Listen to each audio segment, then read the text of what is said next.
ఏంటి ఇంత జ్వరం వచ్చింది? ఏ ట్యాంకులు ఇప్పుడు క్లీన్ చేయరు, ఏం చేయరు. మొత్తం డస్ట్ పట్టేసింది.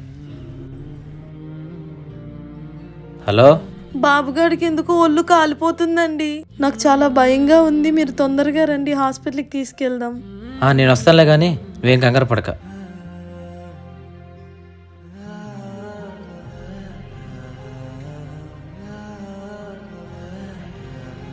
పండు రారా. మీరు ఆడండి, కాళ్ళు నొప్పిగా ఉంది.